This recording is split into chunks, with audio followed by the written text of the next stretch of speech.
Welcome to the Ad Nauseam podcast, where classical gourmands everywhere can finally get their fill. Join us for a delectable discussion of Greco-Roman civilization stretching from the Minoans and Mycenaeans through the Renaissance and right down to the present. And now, ladies and gentlemen, here are your hosts, Dr. David Noe and Dr. Jeff Winkle. Welcome, listeners, to episode 153 of the Ad Nauseam podcast. My name is Dr. Jeff Winkle.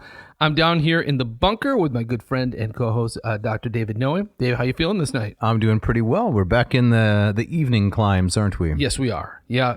So I kind of like this rhythm. I do too. We tried the morning slot a few times, but the morning show, the morning commute. we tried to do like the wacky morning zoo. That's right. Yeah, it just didn't work, did it? What we needed was one of those, squeezable horn things. Yeah, exactly. That people use. Right.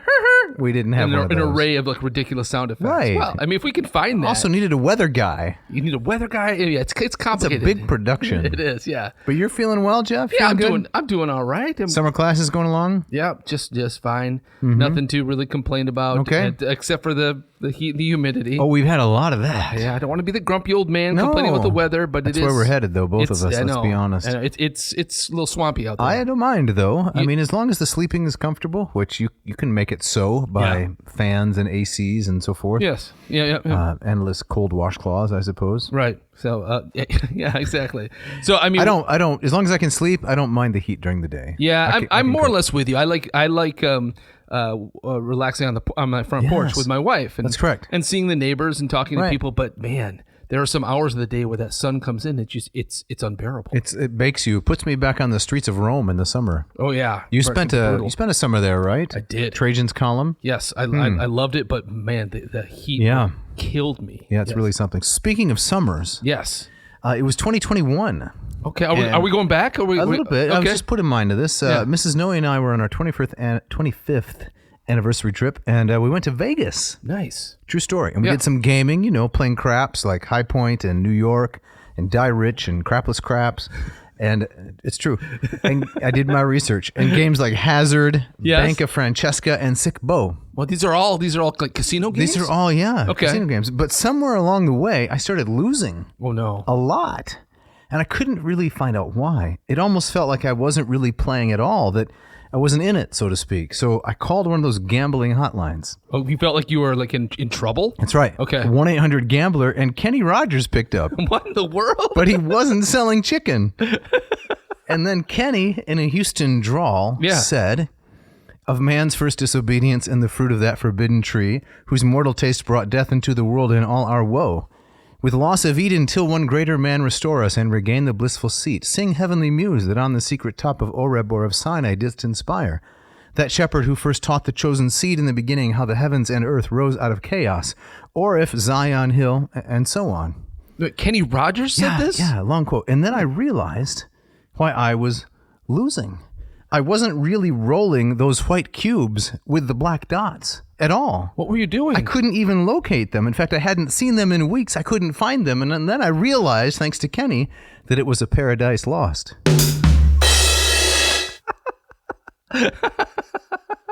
Well done. Well done, man. We need one of those horns. We do need one of those horns. Oh, that was great. Yeah. It's a long setup. But it was a long setup. But I mean, just the thought of Kenny Rogers answering the phone, quoting Dante. Dante. Sorry, Milton. It's okay. Is funny in and of itself, right? Yeah. So there we go. There we go. Nice. After your Crepes of Wrath last week, I feel like you upped the ante. Oh, okay. So I had to do something. Excellent. But what are we talking about this evening? Well, we're going to close out this chapter of Marrou's History of Education tonight. We'll do our best to close it out.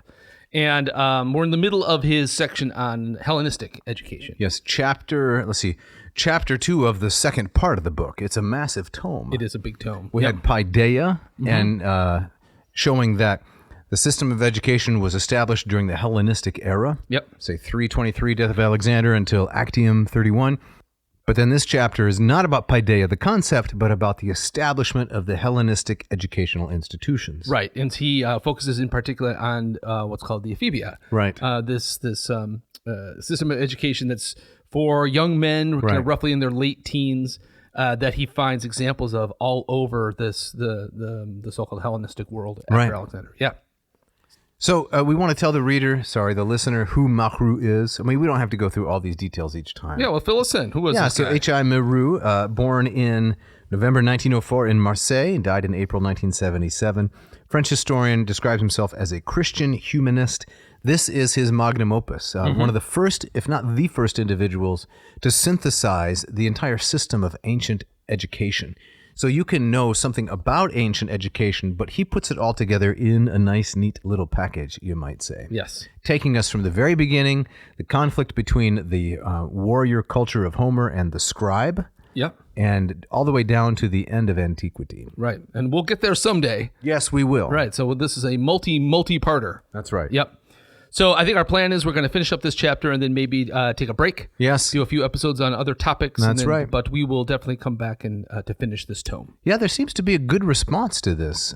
People seem to like it. They seem to like it. Use it for, give themselves a glimpse as to what the ancients themselves thought about the educational process. Right. I like it myself. This was something that was never... a major topic of my own education. It would pop up, here and there when talking about particular figures like Plato and his focus, but never kind of thinking about education in this broad expanse. Yeah. Synthesized and systematized. Right, and I think as we'll see today, is the phrase that keeps coming up to me as I read this stuff is, in many ways, nothing new under the sun. Yes. There's so many things about the ancient system and their problems and their tensions that remind me of problems and tensions today. Should we do that in Latin? Oh, sure. What would that be in Latin? Nil novi sub solem. Thank you. There's nothing new under the sun. Yes. Always sounds more profound, right, in Latin? That's right. I think, Jeff, you have, speaking of profundity, yes, you have the opening quote this evening. Right. So, I mean, the easy and I think probably logical thing to do would be have a quote from Marrou himself. Yes. Right? But I'm not going to go there. Okay. So, I mean, this is really in some ways kind of a tease of an episode I would like to do, and a kind of a more narrow focus under this umbrella of the role of music. Okay. And we talked about how music was a central pillar. Yes, we did. From more or less the educational of the system of project from the beginning. That's right. And so I found this quote from this article called "The Ethical Power of Music: Ancient Greek and Chinese Thoughts." By one Yuhen Wang from the Journal of His Aesthetic Education from 2004. Spring 2004. Where were you then when he was writing this article? I was just about to get married. Oh, interesting. So were you employed at Calvin College at the time? I was not. I was teaching at Grand Valley. Oh, okay. Just down the road. That's right, to the west. Yep. So spring 2004. This about to get married. So this summer is my 20th. All right. Next Congratulations. Month. Yeah. So, and this is another kind of selfish reason for choosing this quote is I'm also fascinated by this interesting parallel between what's happening in Athens in roughly the 6th and 5th centuries BC and what's happening in China as well. And I would never claim to be an expert on Chinese history or Chinese philosophy, but I know enough to state that during that time period you have figures like Confucius expressing a kind of wisdom that dovetails with Socratean wisdom in these remarkable surprising ways. Right. And wasn't the Buddha not long after that? Yeah, right in that same kind of area. This remarkable kind of bracket of a couple of centuries. Just that in and of itself fascinates me. Right. And so it raises all these questions of was there contact? Yes, magi at philosophy. Right. The sages and the philosophers. Exactly. So let's have that quote, Dr. Winkle. So, Wang writes, both the Chinese and Greeks are from around the 5th century BC to around the 3rd century AD, recognize the immense impact that music has on the development of one's personality, and both regarded it as crucial in cultivation for the proper disposition in youth. Music's power over one's ethos, that is, human disposition, was emphasized by Plato and by Chinese authors of various documents. As will become clear, music in both cultures was considered an important means for a proper education and a powerful tool for cultivating and controlling the people of a nation-state. Now, can I interrupt here a minute? Please. Cultivating and controlling? Yes. Music as a means of control? Right, this idea. Is this why there's so much elevator music in all these different places that we go? It makes you wonder. There's some kind of grand conspiracy behind it. Right. But it reminds you of Plato, in his Republic said, this kind of music's in, this music's out. Right. Because you can, the kids in their rock and roll. That's correct. That's right. Another comment I would like to make before we get to the end is that I very much like the way that he translates ethos. Oh, human disposition. Human disposition. Yeah. A common way to translate it is character. And while I don't think that that's incorrect, when we talk about someone's character now, we tend to think of it in terms of his attitude, toward things, or the summary of accomplishments that he or she has based on skill and time and so forth. Yeah. But ethos as human disposition seems more like the notion of orientation. What is your mindset? How do you see things? Yeah. So I think for that reason, it's a good translation. Excellent. Yeah. I like it too. Let me just finish it up here. So in both cases, the power of music was further connected to the way the universe works. The whole kind of idea of the music of the spheres, right? Which I also find endlessly fascinating. He goes on, yet despite their similar views about music, that would be the Greeks and the Chinese, the reasoning strategies used in the two cultures differ enormously. Observing how the two remote cultures conceive the relationship between music and the ethos may give us some insight into music's role in the aesthetic education among us modern listeners. So, without going into the details. So like I said, this particular topic doesn't really have much to what we're talking about today. Okay. But I thought it was an interesting kind of callback to that idea that music was so central to Greek education, and apparently to Chinese ancient education as well. And I think we'd also been talked on the program about how that's not really a pillar anymore. No. Right? Music is entertainment at best. Right. Maybe it is a little bit of character development in the sense that athletics is character development. Yeah. Doing something routinely, the 10,000 hours worth of practice notion. Right. Yeah. But you could slot in anything there. It doesn't have to be music. There's nothing great about music, so people think. Exactly. Put in any kind of difficult task. Right. And it's almost a cliche that when there's a budget crunch, it's the music programs that get the axe amongst the first, right? Do you remember the Baby Mozart movement? Yes. If you get your kid to listen to Mozart, it shapes his brain in a certain way. Right. Yes, exactly. Very popular. Sold a lot of CDs. Yeah. And got some people listening to Mozart. My understanding is there's almost no evidence for it. That was my understanding as well. Yeah, they would give babies like an hour to listen to a Mozart CD and then have them take standardized tests. Yes. And they could barely fill out their names. Yeah, I love it. I remember seeing in the advertisements, if you'd see pregnant women putting the headphones on, on their belly, right? That's so they could even listen to it in utero. That's correct. You can imagine the child saying, please turn that off. Right. Leave me alone. Give me some Haydn. Exactly. But I find that a really interesting idea. And kind of sad that it has fallen from that place. I mean, I don't know quite what to think of the idea of music as a means to shape the ethos or control. Cultivating and controlling the people of a nation state. Right. I was at a youth athletic event today in which one of my children was involved. And the athletic competition was about to begin. So immediately the Bon Jovi starts pumping on the overhead speakers. Did it really? On the sound system. Yeah, living on a prayer. Oh, yeah. And then something with a real beat, and it just struck me. The whole purpose of this music is to try to create a sense of excitement in the participants and in the audience. Yes, absolutely. And it works. Right. Oh, yeah, without a doubt. It definitely works. That's interesting, yeah. And you had to like that because there's no music since 1992 that they could have chosen that would have had the same effect, right? Right. You have to dip back into the golden era. Right. Are they going to start playing Kelly Clarkson there, to get everybody riled up? Right, no. They want people to head for the exits, perhaps. That's right. All right, Dave. So shall we dive in? Let's get right into it. No shout out today? No shout out, no. Right. But we're always willing to take them, looking for them. I like to talk about you all rather than our own hijinks and shenanigans. Yes. Please write in. Let us know. We would love to celebrate you. That's right. Right. All right. We're going to start in a section that Marrou titles the ephebia outside Athens. Dave, why don't you read a little bit to get us warmed up? Sure. So this is the bottom of page 108, entitled, like you said, "The ephebia was to be found in more than 100 Hellenistic cities all over the Greek world, from Marseille in the west, that's in France, to the Euxine in the east, and everywhere it had the same features as the Athenian. There were occasionally slight local variations. Thus, in Dorian cities, where the new institution could be combined with an old local tradition, the ephebes had a different name. Just as they were called Erenes in Sparta, so in Cyrene they were known as Triakatioi, and in Crete as Apadromoi or Agelaoi. Their training, which usually lasted a year, might last 2. In Cyzicus, this was exceptional, but in Apollonus, normal, whilst in Chios it seems to have lasted 3 years." All right, so we have the same more or less kind of the same system that is aimed at young men. I think the brackets ages of 14 to 21. Yes, right. And the third stage. The third stage, so a 1 to 2 or 3 year kind of capstone to their primary and secondary education. Yes. So from birth to age 7, we remember, that was not a part of Paideia at all. The children were kept at home. Mom had to teach them basic stuff. Yep. But at age 7, then they went to what we would call primary school, learn their letters and so forth. But not until age 14 did education begin in earnest. Exactly.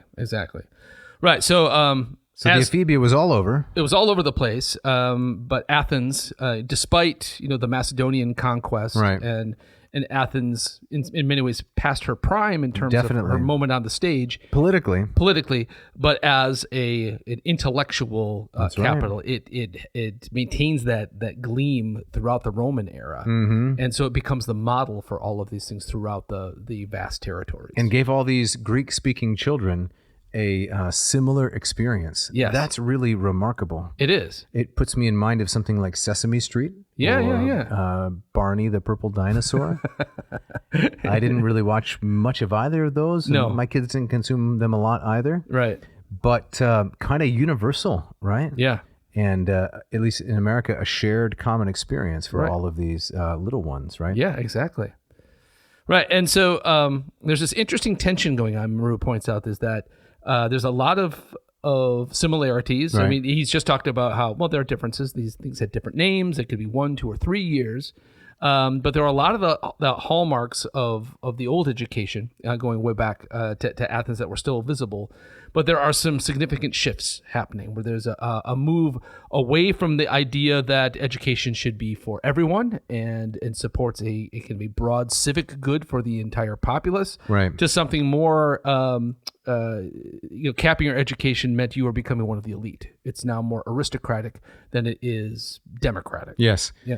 I liked very much what Marrou says in the middle of page 109, or I found it interesting, and that is that the military character began to retreat from this kind of training. It was no longer a preparation for defending the polis.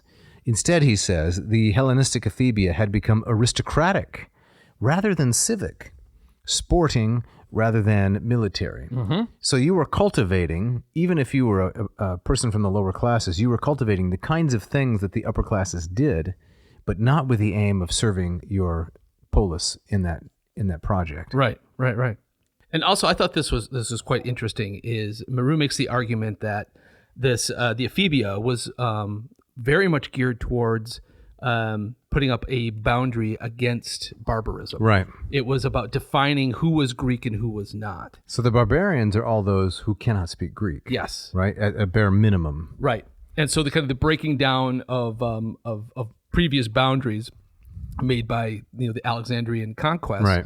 Brings lots of these cultures in contact with one another, and there seems to be this reaction that education, or the ephebia, these upper levels of education, can cement the aristocracy.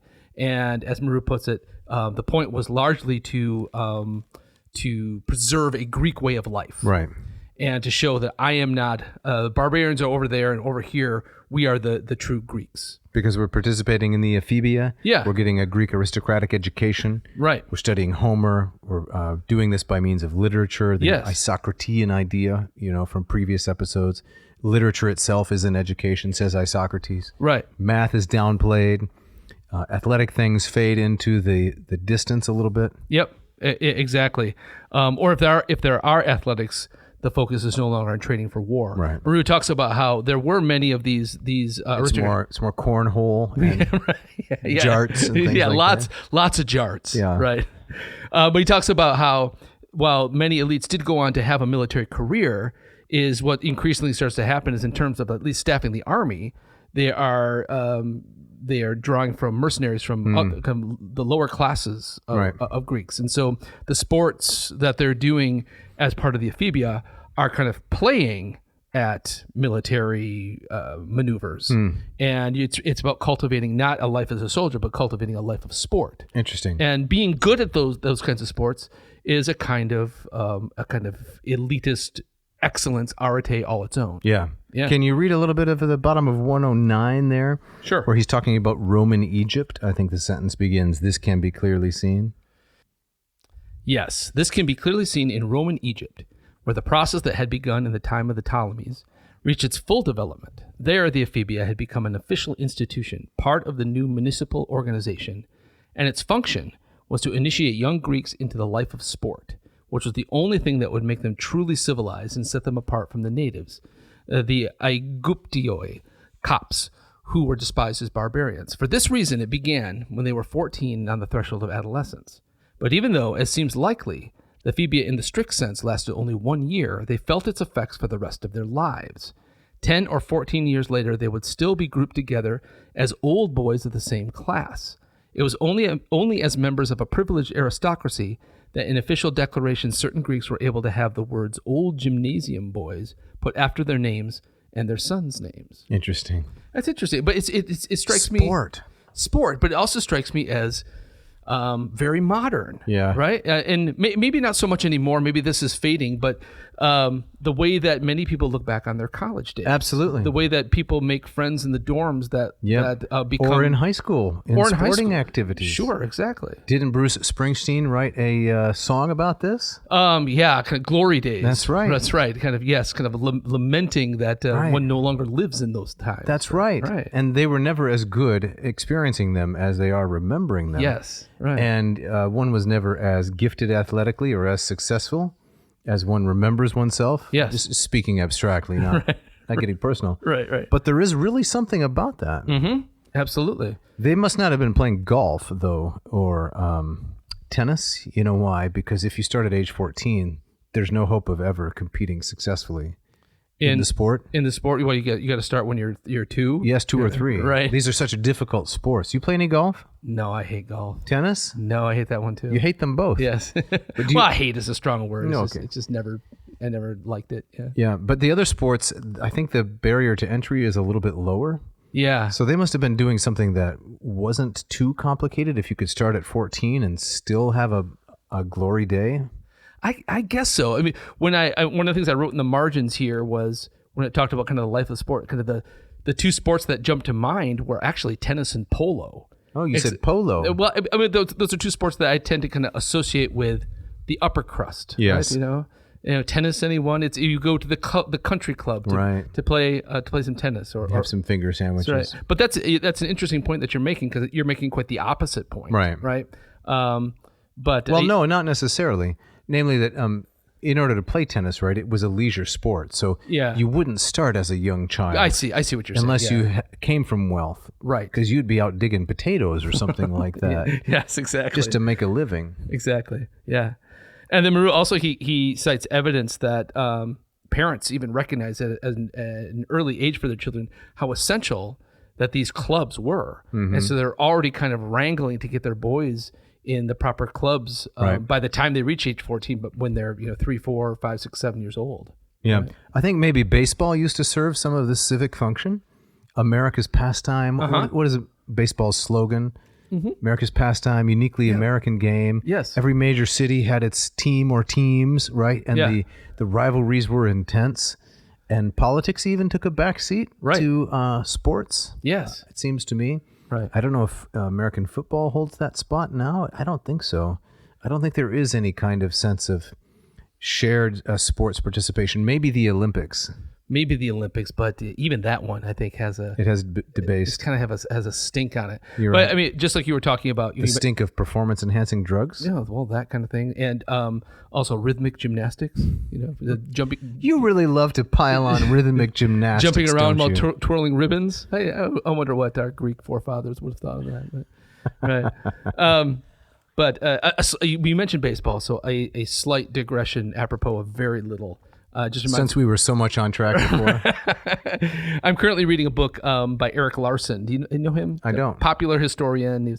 Probably his most famous book is Devil in the White City. And, I really enjoy him. It's kind of a mix of novelistic readability and really good research. Okay. And he has his new book, which Beck got me for Father's Day, called The Demon of Unrest, which is about the kind of the time between the first election of Lincoln and the fall of Fort Sumter. Ah, interesting. And it's fascinating. And I did not realize that one of the elevated military personnel that was in Fort Sumter when it was being surrounded and eventually attacked was Abner Doubleday. Oh. Around whom the myth is that he's the guy who invented baseball. Right. Right. to the degree that Cooperstown, yes, where the Hall of Fame is it's because he was born there? He was born there, right. But there's no truth to it at all. And so to the notion that he invented baseball? Yes. There's almost no evidence that he had anything to do with the game whatsoever. But it's one of these weird little myths that stuck to him. Have you gotten to the end? Who did invent it? Well, we don't really know. I mean, there is no one guy like a James Naismith for basketball. Right. It seems to kind of, I think that baseball developed out of a kind of a series of English games and just kind of grew organically. But had nothing to do with Abner Doubleday, who was a minor hero at Fort Sumter. But the Greeks believed that the way to civilize, so to speak, the Egyptians was to enroll them as young men in the ephebia, playing all the same sports. Yes. Yeah. It's fascinating. It is. And there too, like with music, gym class is no longer a centerpiece of what we think of elite education anymore. Not at all. Yeah. We probably ought to finish up this particular section when he talks about, Marrou talks about Hellenism among the Jews. This is quite fascinating. You want to read something? Can I read a little bit of this paragraph? Yeah. As an element in Hellenism, the ephebia was at the same time a powerful Hellenizing force. Anyone who had received a Greek education was a Greek. When the high priest Jason decided to introduce Hellenism into Jerusalem, his first step was to organize a body of ephebes from amongst the young noblemen and get them to wear a petasis. That's the fancy hat, remember? I believe you called it the urban sombrero, right? And then do exercises in the gymnasium. Wherever Hellenism went, the ephebia went too. Wherever it was slow in taking root, the ephebia too was slow to appear. In the cities of far-off Paphlagonia, it did not appear until the end of the 2nd century. The ephebia lasted as long as the ancient way of life itself. In AD 323, when Constantine had finally defeated his last enemy, Licinius, and when for more than 50 years the Athenian ephebia had ceased to be written about, ephebes were still to be found in Oxyrhynchus, which of course is in Egypt. Right. Now that's really interesting because it colors a bit what he writes in the previous paragraphs. Is that so? What did it mean to be an elite Greek? Right. This would suggest that it had very little to do with ethnicity. Right. You speak the language. Wear the hat. Play the games. Right. And maybe being part of maybe the local aristocracy. Yes. Was a ticket in. Right. But it had nothing to do with where were you born. Right. And what is the blood running through your veins, which I find really interesting. Is there a kind of an aristocracy in Jenison, Michigan, where you grew up? Didn't you grow up in Jenison? I did. Yeah. Boy, that's a really good question. If you could participate in the sporting event, then you're rubbing shoulders with the children of the aristocrats. And if you're out competing them, right? Yes. Beating them at their own game, that's the place which I don't know if you did. Did you? What? Did I out-compete them? No. Oh, I was wondering. That's where merit can have its moment. Yeah. Right? And then, the rich parents of the aristocratic kids can see, oh, Winkle, he's quite the athlete. Yes. He belongs here in the ephebia, and maybe we'll make him an honorary aristocrat. Despite the humble roots from which he sprang. Exactly. Okay, right. It can't all be, what's the word I'm looking for? Custard horns? Cream curls. Cream curls. Well, custard horns a lot better. Can't be all filling cream curls. Right. No. Very true. Right. And yes, and athletic success was also a ticket to social cachet amongst your peers too. Yes. Right. Yeah. Right. But it eluded you. It did, sadly. Right. I know I had to make my way down other paths. Yes. Yeah. The scribe, not the warrior. Exactly. Okay. Exactly. So we want to move on then to the ephebic magistrates, which is the next section. What's going on here, Jeff? Well, in this section, he talks about, how was this organized? Who was in charge?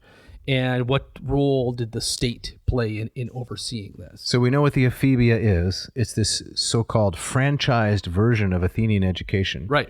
After Alexander's conquests, Athens is off the stage militarily. The polis doesn't matter anymore. Right. But they have succeeded in exporting this method or system of education for boys from ages 14 to 21 to the entire Mediterranean world. Yeah. And everybody with local flavor is imitating what the Athenians do. Yes. Literature and athletics. And I love that you use the word franchising, because I think that's perfect. So, every McDonald's that you drive past has a lot of similarities with all the other McDonald's that you drive past, but they are individually owned and operated. That's true. And they like to make a big deal out of that, right? Yes, they do. But when you go into them, you can't tell whether you're in Muncie, Indiana, right, or Seattle, Washington. No. Typically. No, but there have been days, which I'm not proud of, on where I will buy a Diet Coke at one McDonald's, right, and then later in the day go to another McDonald's and buy a Diet Coke, and I'll notice that at one Diet Coke is about 30 cents cheaper. Huh. So, yeah. So it's like a summer experiment of yours? You just go from McDonald's to McDonald's? It's more to do with maybe an addiction Diet that I have. Coke. Right. So why are you embarrassed about that? Well, I mean, I think visiting a drive-through at a McDonald's is embarrassing enough, and then do it twice in one day. I see. So I guess if this were to be more like the ephebia, each individual store, in addition to being independently owned and operated, would have to have some kind of local flavor. I guess so. Yeah. This is why people don't like fast food. They find it too commoditized, too industrialized. Yeah. Right.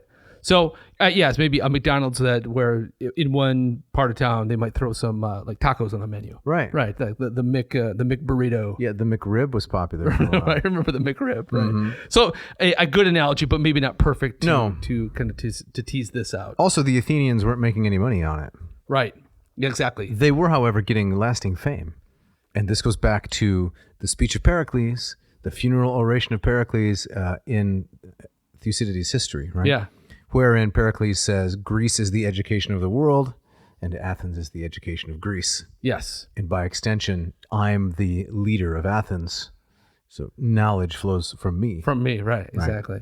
So if I could press the franchise analogy, just one more ridiculous yes, you may. Measure. So Isocrates would be like the McDonald brothers. Right. And then the rest of the Hellenistic world is like Ray Kroc, right, who kind of came in and kind of took their idea, yes, and then kind of repackaged it. Yeah. Did you see that movie? I did, with Michael Keaton as the founder. Yes. I enjoyed it very much. Hey, this is a first. We need to honk some kind of horn. Oh, you like this movie too? This is a movie we both enjoyed. Wow. I'm really kind of. I'm surprised that. Are you disappointed? I'm not disappointed. There were no explosions. There were no car chases. There were no aquatic animals eating people. So what was there for me to like? Well, I'm just curious. I mean, I just stumbled upon it like doom scrolling and stuff. That looks kind of interesting. Mm-hmm. Was it recommended to you? I'm just curious. No, I stumbled on it in a similar fashion. Wow, fantastic. I think it was the yellow and red color that brought me in. Yes, exactly. It's been very successful. Drew me right in. Well, we learned. So the magistrates of the ephebia. Yes. So we learned that to be one of these guys in charge was a very important position in the bureaucracy. So the ephebia, if I understand Marrou correctly, that primary and secondary education was much more kind of ad hoc, kind of fast and loose, loosey goosey. But when you get to the ephebia, then education becomes a state concern. I see, and it becomes much more bureaucratic. It's got to be accredited. It's got to be exactly. Yes, exactly. And so you have to have appointed people in charge who apparently know what they're doing. And so we get terms like the gymnasiarch. Yes, the gymnasiarchos. Yes. Yeah, that guy had a lot of power. Yeah. A very important person, and sometimes, says Marrou, the foremost man in the city. Right. So so your tennis pro, right? Yes. Your golf pro is now the most important man in the city. Yeah, it's hard to imagine. Milos. I just saw that one the other day. Yeah. Please go on. Yeah. That's all I got. That's all you got? Right. I got the Seinfeld reference, and then I'm done. So it's the this is the era. I mean, to modern corollaries. This is where the dean, right, well, kind of ruled everything. Right. The administration is king. Right. So we learned he did like the gymnasiarch, or sometimes they were called the cosmetes, like the guardians of order. I think the way that Marrou translates that. Mm-hmm. And but he didn't work alone. No. There was all kinds of subdivisions. Yeah, on top of 111, this exalted personage was assisted by an adjutant, the hypo, or less frequently, the anti-gymnasiarch. Yes. What would we call him? The undermaster of the gymnasium, the assistant to the master of the gymnasium. Exactly. In the same way, in Athens, one and sometimes two hupoi or antikosmetes were installed beside the kosmete. I get a little sense that it's a make-work scheme. Right. This part of the chapter almost put me to sleep. Yeah, it's bureaucracy. They got their own business cards. They got to park their chariot in the special spot. They do. Got their own restroom installed in their office. You know. Right. So yeah, there's all. I mean, this paragraph is filled with these various different positions. Yeah. In the 4th century, to go on, the administration of the ephebia was also guaranteed by the introduction of a committee. No, not a committee. Controllers of wisdom. Oh my. The sophronistai, 10 in number, elected on the basis of 1 to a tribe. Right. This committee disappeared at some unknown date. Don't committees always disappear? In the Hellenistic period, but it began to function again under the empire. No. And at this later period, it consisted of 6 sophronists with the same number with just as many hyposophronists. Wow. Underwise guys. Controllers of wisdom. Man. I think that they were probably collecting big fees from the parents of these ephebes. Oh, yeah. In order to administer all this. I would think so. Right, exactly. It's like, and for ridiculous things, like, you know, the car salesman that says, you got to have that undercoating. Right. Pinstriping. Right, exactly. You need, the finder's fee. That's right. Yeah, your son is going to need, you know, X, Y, and Z. Right. You got to line the pockets of these sophronistai. Yeah. All right, so Marrou writes, the gymnasiarch ruled from on high. He did not actually teach. So again, grad school. The ephebes were looked after by an expert known as the petatribe. That sounds terrible. Yeah, so it just means the one that looks after the kids. Right, exactly. It's just that prefix. Yeah, okay, right, all right, you know, all right. In Athens and the cosmete in the Egyptian gymnasiums. This person often had a subordinate officer who took direct charge of the young conscripts. It seems to be like a scheme to pass the buck, right? Who actually is doing the instruction? It just keeps getting passed from person to person. Exactly. This is not my job. Right. The gymnasiarch, the hupogymnasiarch, then the petatribe, then the cosmate, then to someone else. Right. Exactly. So what are these I can see maybe the gymnasiarch, you know, he's the guy who's got a where the buck ultimately stops. Right. He's in charge of kind of overseeing everything. But what are these intermediaries doing? Are they just kind of blowing the whistle and getting these kids from one place to another? Finding the pennies, maybe, so that you can tell the one kid from the other kid? I don't know. Lining up snacks, probably. Probably snack Getting patrol. out the popsicles. There we go. That's what I would buy, right? So a subordinate officer who took direct charge of the young conscripts, he was the master of the ephebes. And there's a number of different Greek Can I titles. read those? Yeah. Oh, yeah, please. Because they're good. Yeah. The ephebarkos, the euergetes, and the I messed up. Ephebophulax. The Ephebophulax, that's my favorite one. Yeah. Right. The guardian of the ephebes. That's right. And he was sometimes chosen from amongst the ephebes themselves. So even the kids are a pool for bureaucrats. So the cosmate would look at the group of kids running laps in the gym, and he'd pull one aside and he'd say, "Johnny, you look to me like Ephebophulax material." I say, now you're in charge of what he went out for a smoke? I think so. Oh, man. I still remember my parents, fretting about whether I was actually Ephebophulax material. Yeah, in my high school gym class, one of the gym teachers mostly ate donuts. Is that right? In front of us while we ran laps. It's a true story. Oh my gosh, it sounds like he would sit and eat donuts, and we would just be running laps. Yeah. Keep it going. That's right. The gymnasiarch was therefore a kind of director general. Yes. Or rather, the principal of the ephebia. But this is a great line from Marrou, worth the price of the book. Can you read just that next sentence? And don't go too fast at the beginning. Yes. He says, "I must apologize for going into such detail." Yeah, there. See, we go. Right. But perhaps I have enabled the reader to gain some idea of the solicitude which the Hellenistic cities continued to display for this institution even after it had lost its original military purpose and become an instrument of higher education. And speaking of solicitude, yes, it's time for the ads. That one actually fits. Thank you.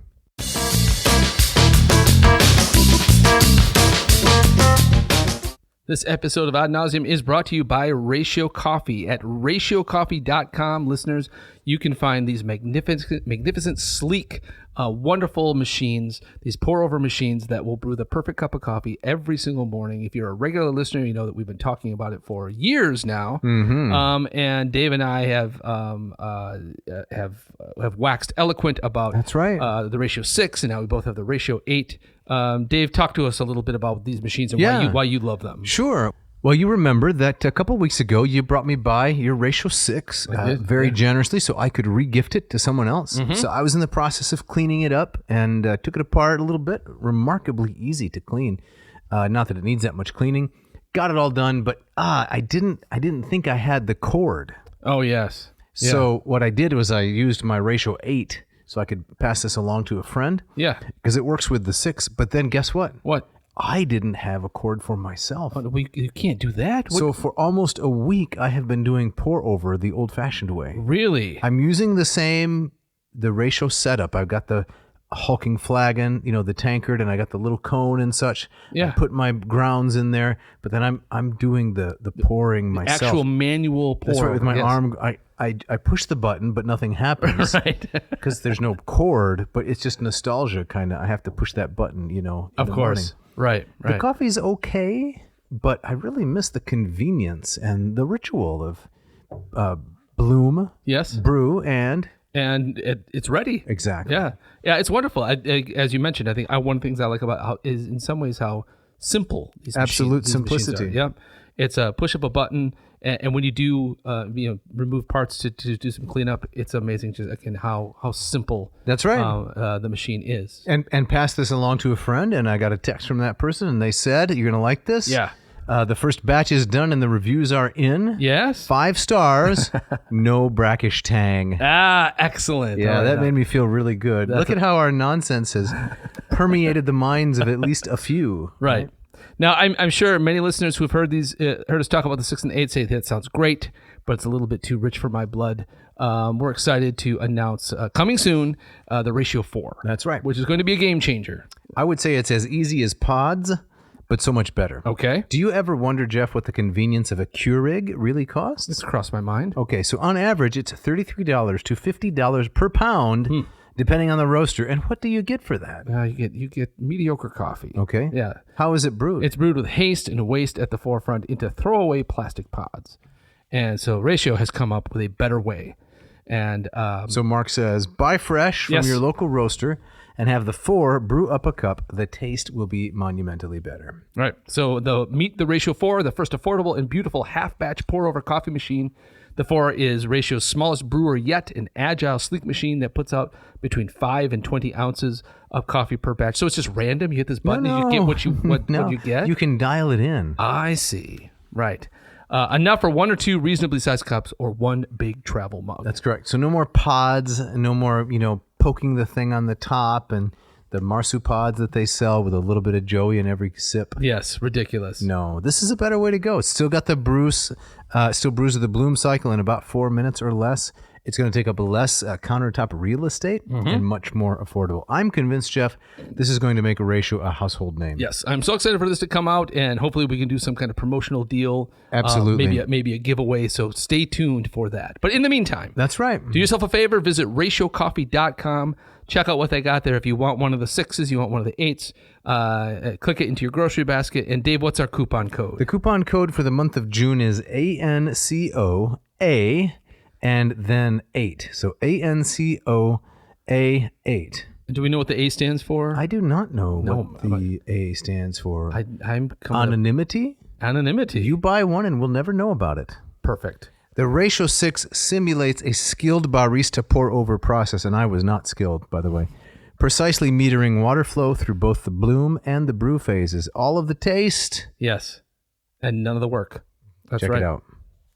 This episode of Ad Nauseam is brought to you by Leather Jacket Publishing. Wait. Leather Jacket Publishing?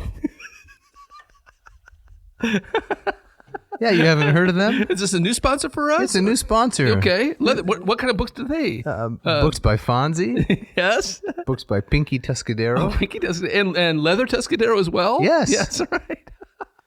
Leather Jacket Publishing. Yeah. So is that like the jacket itself is leather? I didn't think it through that Okay, far, I gotcha. to be honest. Right. But I think you're mistaken. No, Leather Jacket is not our sponsor. It's actually Hackett Publishing. Hackett. Right. Okay. An easy mistake to make. Do you know how hard it is to find things that rhyme with Hackett? So when you've used all the best ones Right. already, stack it, smack it, whack it, quack it. now we're down to Leather Jacket.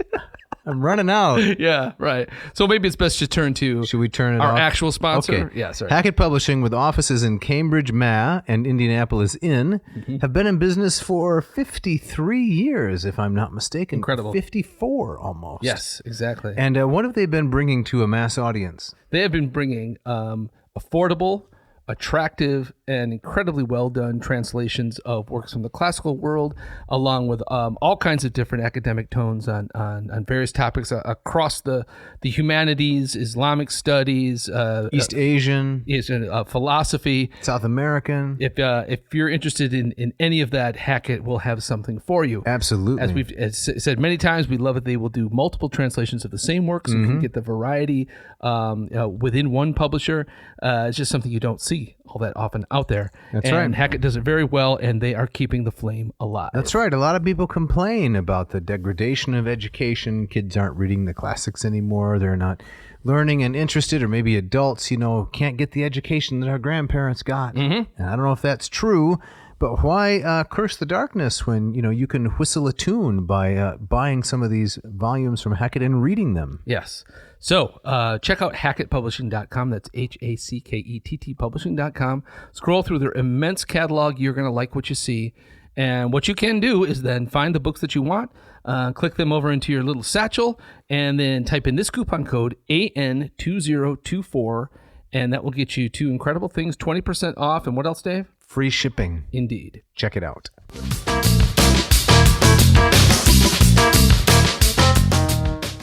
Okay, Jeff, as we get back into it and we start to wind down here on this particular chapter, Hellenistic Educational Institutions, yes, we go to the top of page 112, and that is the section entitled The Absence of State Schools. Yes. So, Jeff, what's going on here? Well, let's let Marrou speak for himself. Okay. Let me read a little bit at the beginning of that section. He says, one would have thought that since the state was so concerned with the proper functioning of educational establishments, it would have taken on their direction and upkeep itself. Hellenistic scholars have projected this logical attitude into the past and attributed the institution of free compulsory schooling to the old lawgiver Charondas of Catana, conveniently confusing him for their purpose with his colleague Zeleucus of Locrace. Unfortunately, there was an obstacle to the application of this strict logic, and that was the city's economic structure, which generally speaking had remained archaic and was consequently very shaky. It had neither the resources nor the administrative apparatus that would have enabled it to take direct charge of public education. So he's saying that there's kind of a little myth that it was tax funded, it was run by the state, and anybody who wanted to could go to school for free, but that was not the case. Not the case. No. Now, the institution where you work, Grand Rapids Community College, I understand that tuition is highly subsidized by the city of Grand Rapids. It is. So that if you are a resident of the city of Grand Rapids, you can go there almost for free. It is. It's true, right? So if you go to one of the local public schools here, for all intents and purposes, you can attend there tuition free. And that, I guess, if we compare it to this, is because the city does not have a shaky economic structure. It was not archaic. I guess so. Right. Yeah. Indeed, it's not a perfect system, but it's very different from what Marrou's describing here. So he's saying, so, well, how did they pay for it? Right. And a lot of it came down to tapping wealthy citizens to dip into their own pockets to pay for this. Yeah, I'm a little bit uncomfortable with that term tap. It puts me in mind of like a maple tree. Right. That's the metaphor. Right. Or I guess so. A keg of beer, right? You just pull on their head and out comes the money. Or you just put a little, a little sluice into their side and out comes the maple syrup. Right. Yeah. So I think in that regard, you're right. It's a bad turn of phrase. Because it is.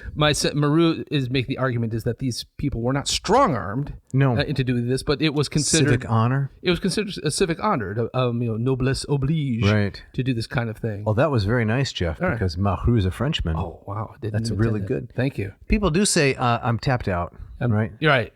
Can you loan me $10? I'm tapped out. How many times did I ask you that when we were in Greece or in Italy? That got so old. Can I borrow 10 euros? Right, exactly. Inevitably, you would say, I'm tapped out. Right. Yeah, exactly. And what I really didn't like was the histrionic padding of the pockets. And, I did that. Yeah, first, exactly. Every time, oh man, where's that 100 bill on it? Right. I'm tapped out. But says Marrou, the growing sense of the social importance of education suffered under this neglect. Mm-hmm. And a practical solution was found by appealing to the generosity of private individuals, asking them to supply financial backing for a matter of common concern. Yep. This was an appeal to the benefactor, the euergetes, a title of great renown, which much sought after by sovereigns, and granted to private individuals in many special honor decrees. A do-gooder. Yeah. Right? Exactly. Yes. Mm-hmm. The Andrew Carnegie's. Yes. Right. He'll build a public library. Right. My little town where I grew up, east of here, has a public library, a beautiful building in kind of a neoclassical style, with sandstone built on the bluff of the river, and paid for, if I'm not mistaken, by Andrew Carnegie. Is that right? Almost entirely. Wow. So he's the benefactor of a town he never visited. Yeah. And so I think, yes, so Marrou suggests that a lot of that kind of stuff went on a comparatively at the smaller scale to than someone like a Rockefeller or Carnegie, but the same general idea that these wealthy citizens were I want to say tapped, but they were kind of taken aside and say this would be a great honor for you and the city if you paid for all of this. So why did this come to an end? I mean, Marrou kind of tells us here in the last sentence. Yes, he writes, when patriotism and the desire for fame no longer suffice to move an impoverished bourgeoisie to such acts of generosity, the state, that is the empire, was obliged to introduce coercive measures to combat the shirking of municipal responsibility, and its demands, which grew daily more exacting, set the Roman world on the road to the totalitarianism of the late empire. So there's a kind of a theory of history there. Yeah. If patriotism and noblesse oblige, did I do that right? Very nicely done. Okay, are no longer enough to get wealthy private citizens to cough up the support for the schools, then the state steps in and starts to strong arm people, right? Right. And this led to totalitarianism. Yeah, that's. I don't know if Marrou's right, but it is a coherent description of what he believes happened. Right. And I think he even says uses examples later in this chapter. What's the date on this book again? 1950s. 1950s. So late 1950s. It's clear that the memory of World War II and Nazism is very fresh in his mind. Right. It haunts the whole thing. Right. And so he talks about kind of the parallels that he sees with totalitarianism in the history of education. That's very much in the air and in the water. Right. Yeah. While you were talking and I was listening carefully, yes, I also flipped to the front of the book and found it's 1956. Well, even so. That's close. Even so, barely over 10 years after the end of the Yes, war. exactly. Yeah. Mm-hmm. So we go on then to school foundations. And I think this was probably the dullest portion of the chapter, so we should read every word. I wrote the word snooze in the margin twice in this section. It's interesting that you feel the need to write down your emotional state as you're reading something. It helps me. Do you also write down things like enthused, surprised? I will either like a little smiley face or a sad face. Emojis. My hand drawn emojis. Yes. Oh, yes. That's interesting. It's like to be reminded of how I felt. Yeah. So I started to actually wander off from this section. Because the chips you were eating while you were reading the book, they weren't making it to your mouth. They're just landing on your chest. Exactly right. So we might want to move fairly quickly. Over this section, all right. Right. So what do we want to say about it? Well, I thought actually some of these calculations of what people were the money that they were putting up, I thought was kind of interesting. It's a cocktail napkin again? Yeah, exactly. Okay, so lay it on us. Right. So he on pages 111 to 112, Marrou writes about some of these donations that private citizens made. One guy put up 34,000 drachma, invested at like 6 or 8% interest, and the interest was used to pay teacher salaries. Smart. And without going into the details, that's roughly someone putting up about $4.4 million in today's monies. Another donor, 60,000 drachma, roughly $7.8 million. Wow. And again, using the interest, the yearly interest to kind of pay the basic fees of the school. That's a lot of scratch. But then I looked up what Harvard University's current endowment Don't is. even tell me. Let me take a guess. Yes, it's $23 billion. It's more than double that. $49.4 billion. Oh my goodness. Isn't that incredible? Yeah. Right. Now that's a lot of scratch. That is a lot of scratch. Right. What are they doing with it? I don't know. Why does it cost so much to go there? I don't know. Well, you have a lot of questions. You don't sound like Harvard material. No, I mean, what was I wasn't even ephebia material, so Harvard, forget it, right? Right. So I thought, despite kind of the snoozeroo that these paragraphs were, it was interesting that there's inscriptions that show exactly what these funds were used for: paying teacher salaries, covering the requisite religious sacrifices. Probably those little quart or cup containers of milk that they used to serve us. Exactly. In that little plastic. Yes. You remember that? Not plastic, I'm sorry. It's waxed paper. Waxed paper. And you have to struggle to get the thing open and put that tiny little straw in there, right? So small that you got a headache trying to draw any milk up through it. Yes. I have a very strong memory of it being one of my jobs as a first grader to go down to the giant refrigerator, and they had the big plastic crate. I don't think that was filled with these things. Yes, I remember that, but I don't think the refrigerator was kept at a very cold temperature. Because it was balmy in there. It was. When you drank the milk out of that wax-covered container, something wasn't right. Yeah.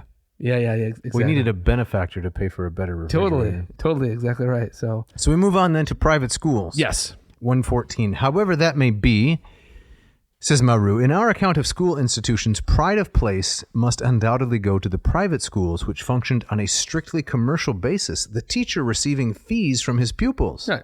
So straight tuition. That's correct. Yep. The documentary evidence about them is quite consistent and artless, both in the case of literary schools like the one described so picturesquely in the Mime of Herodotus, and in the case of establishments of physical education like the Palistras, basically Planet Fitness, which were named after their proprietor or manager, Timaeus Palaestra and Antigone's Palaestra. In Athens, there was Stasius's Palaestra. There was Gold's Gym. No, it's Nicias's Palaestra. And the Palaestra run by the two Nicorati, the father and son, in Delos. Interesting. You know what they studied there? What? Karate. And the karate?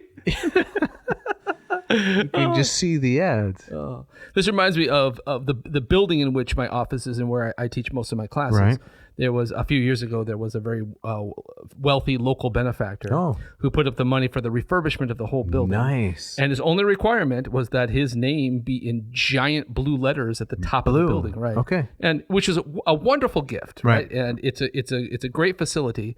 The guy just has, and I can say this because of my own last name. Okay. A kind of an unfortunate last name. He is Raleigh J. Finkelstein. Oh, okay. So now our hall is referred to as Finkelstein Hall. Okay. Right? So as someone with the last name Winkle, I guess you've got Joe community on that one. I guess I got Joe community, but kind of proud. Like, okay, somebody else who has a goofy name has got his name up in lights. There. All it would take is for you to swap one letter. Right, from Winkle to Finkel? And then, yes, right. Winkelstein. Winkelstein, yeah. I guess if I had that many resources and I gave them to the construction of a building, the reason I don't think I'd want my name on it is not because of a sense of modesty, but I don't want to be responsible for what happens there.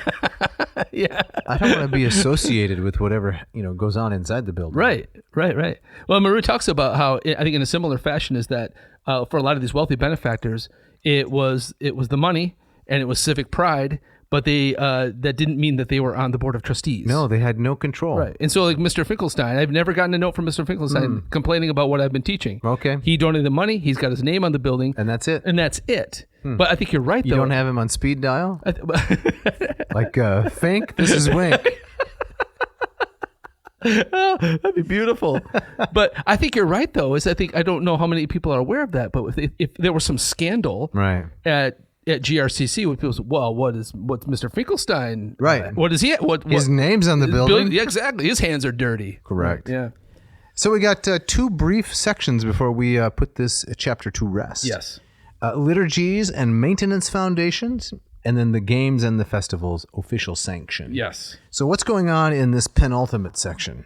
Let's see here. Let's again let Marrou talk for himself. Right. So he says, The time came, particularly in Athens, when gymnasiarch, in Athenian language, kosmete, no longer meant the magistrate in charge of the ephebia, but a wealthy citizen who paid to keep the institution going for a year. He might even be an ephebe.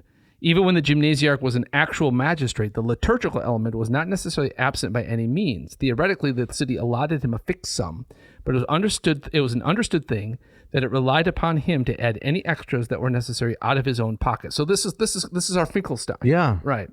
The benefactor. Yeah, so either for out of the ordinary things like repairs to an old gymnasium or the construction of a new one. That's the one you'd put your name on. Right. Or even the normal running costs for equipment and maintenance and teachers' salaries. Yes. Yes. Those are not very... And the Gatorade fund. Yeah, exactly. You don't want to win too often because then you go through Gatorade, right. dumping it on the coach. Exactly, right. And that's not a sexy donation. No. The gymnasium, but you don't want to pay for the towels. That's right. Right. Well, I mean, it was fortunate for them that they had all of those resources from those wealthy citizens to carry on this kind of education. Right. The top of 115, we're getting right down to the end, a woman could share the honor and also the financial obligation with her husband or her son. Sometimes she could receive the actual office. Sometimes for the same reason, this might fall to a baby, because it was the heir to a great fortune. So the baby's now running the show? Right? How did that go? I'm sure the baby was not at the board meeting. Right? No, exactly. What a mess. It's like something out of a Dickens novel at that point. Right. But it's like the DeVos family. Right. These things pass down to the generations, right? Or the Meyer family. Yeah. Right, exactly. Another big grocery store folks. So finally, Jeff, the games and the festival's official sanction. Right. I thought this was interesting. And where Marrou talks about it was the role of the ephebes to perform at these public rituals and to run the festivals, to compete in the games. Yes. And Marrou makes the suggestion that we might see this as these are your final exams. Okay. And so it's I wrote something down here is that maybe this was a display so that the city could kind of see what is this money being spent for. Right. And it also made me think of the great Panathenaic frieze on the Parthenon, where you have all these young Athenian men on the horses, right, going by in this very cinematic comic strip, right? And the elite, beautiful young men. Kind of showing up in public, doing important things religiously, doing important things for civic pride, and doing them well and doing them with dignity is a way of kind of showing the community is that this is what it's all about. Right. Pageantry, yes. Maybe to wrap it up, we should read a bit of the last paragraph here. Please, would you? Sure. One of the major responsibilities of the magistrates, especially concerned with education, the gymnasiarchs and the pedonomes, was to organize these processions and see that the young people who took part in them behaved in an orderly and dignified way that would do the city credit. Yes. So no gum chewing. No, right? Exactly. Yeah. Insofar as we can reconstruct the school calendar as it must have existed in Hellenistic cities, the most striking thing is the number of holidays of obligation, not holidays, not time off, right, but days on which official ceremonies took place, in which the young people, the school children, and the ephebes took part in plays that were both civic and religious, the equivalent of the great rallies.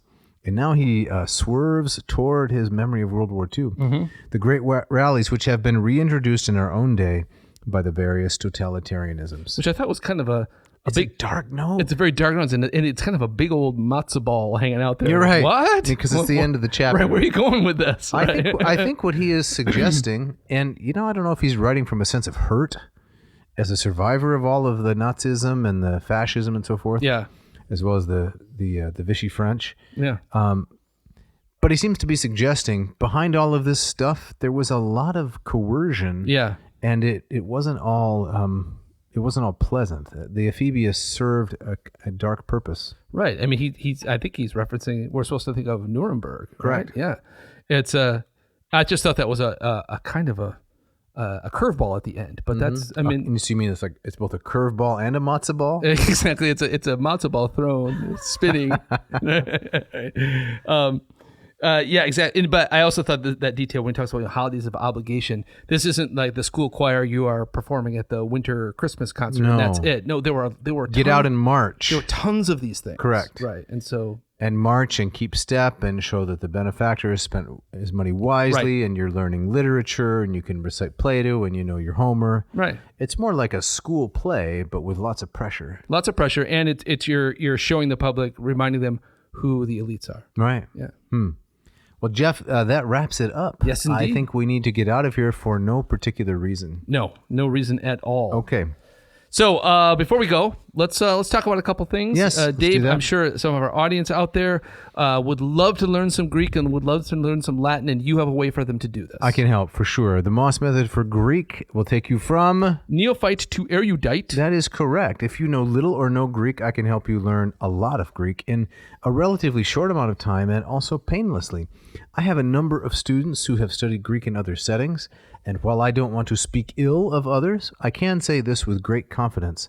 Many people study Greek for a while in a particular setting, a school, a seminary, something like that, and when the experience is over, they routinely say, I can't remember any of that. Mm-hmm. I feel like I haven't learned anything. That makes me really sad. Yeah. Because what's the purpose then in doing it? It's not just to check off a box. I've developed a method that I'm really confident will help those students gain tremendous confidence and ability. It's thorough, but also you're not just memorizing rules. Yes, there's grammar, but you're reading stories. It's contextualized. And from the very beginning, you're reading stories. The very first lesson, you're reading about a troublesome boy. Sometimes I think about you, Jeff, when I read that bet you one. do. Yes. All these delightful, charming stories. A pedant learns about a ladder. He climbs up the ladder, and then he asks, is it the same number of steps whether I go up or down? It's a clever little funny thing. Good stuff. Aesop, Lucian of Samosata, there's some Plato thrown in there, some Herodotus, lots of good material. So excellent. Go to mossmethod.com, check out the program. We're running a special. You can buy modules 1 and 2 together at quite a distinct discount. If you want to study Latin, I have a Latin program as well based on Hans Orberg's Lingua Latina per se illustrata. Go to latinperdiem.com/LLPSI. I started a new feature on my YouTube channel teaching you how to do some Latin composition. I take a sentence of Cicero, I analyze it, then I take it apart and put it back together, showing how you can ring variations on Cicero's sentence structure in order to compose your own Latin and thereby learn it more completely. Nice. Nicely done. So where should people go to find that? latinperdiem.com/LLPSI. Also have a special units 1 and 2. You can get them at 20% off. Excellent. Go do it. Do yourself a favor. Hey, we got people to thank as always. Mishka, our wonderful engineer, always turning it around in record time. That's right. Making us two chuckleheads sound a lot better That's right. than we are. Occasionally laughing, I'm told, while she's in the process. I believe it. I think she's laughing at our absurdity, but hey, I'll take it. I'll take it. Exactly. We need to thank who else? Ken Tamplin and Scott Van Zen, the musicians who give us the intro and outro music. Scott is playing that blistering guitar, those blazing arpeggios. You should check this guy out. If you like blues, you like rock, you like something that's a little bit like Eddie Van Halen and Stevie Ray Vaughan, he's a master of all those genres. Fantastic. Produces some great music. And Ken gives us the bumper music. Thankful for their generosity. Jeff, do we want the listeners to go to our website? Of course we do, right? So if they want to pick up one of these wonderful T-shirts, a Quai Nocent Docent T-shirt, go to adnauseum.com. That's ad nauseum. Don't forget the V in there. Click on the shop button, and that will take you to Lurch with Merch. Yes, and that you can find stickers there. You can find shirts. Show that you are taking in the classics and keeping them down. And hey, if you want to shout out, if you got a question, I got a wonderful response from a listener this week with a really interesting question about a recent episode about Bunnyman Bridge. Yes, right, and I loved it. And so we'd love to hear from you, and it makes our job more fun, and it makes us better at what we do. Yes, we want to honor you and put your name in the spotlight, however small, for keeping the flame alive. Right. So you can write to Dave. At Dave@adnauseum.com. Don't forget that V. Or Jeff@adnauseum.com. Don't forget there is a V, ADNAVSEAM. Yes. Now, Jeff, for next week, I'm going to come off script here for a minute. Yes. And you can correct me, but if I'm wrong, the current episode we're recording right now, 153, is going to drop still in the month of June. Yes. But for the following week, I thought we would look at the patriotic July 4 theme. What do you think? That's right. I had forgotten about that. I got too excited about the topic I was thinking about. But okay. The Carl Richard and what is it? The the golden age of classics in America. That's right. One, maybe 2 episodes, and then we'll get on to this awesome one that you have written down. Fantastic. Here. You're right. I had forgotten about what time of year it was. That's right. We'll do that. Yep. And I believe, Dr. Winkle, you have the gustatory parting shot. Right. So I thought this would be a nice bookend. We started the show with a quote talking about kind of Chinese education. Nice. And this is a quote apparently from Confucius, who once said, "Stop eating when 7/10 full." It's a very specific fraction. I was thinking about that. Yeah. It seems like wisdom in the general sense, but it's so specific. It's so specific. What if I stop at 69%? I don't know. Not enough? Well, if I stop at 71%? Whoa, too much. Too much. Back off, fella. You're out of the school. Right. But it also struck me as like, I could maybe ballpark when I'm half full. Right. But beyond that, no, I can't do it. It's either half full or stuffed. Right. I can't really hit the 70% mark. Right. So no shade at Mr. Confucius, No. but this one's lost on me. Have we taken all the fun out of this quote? We might have. Let's stop while we're behind. Thanks for listening. Thanks.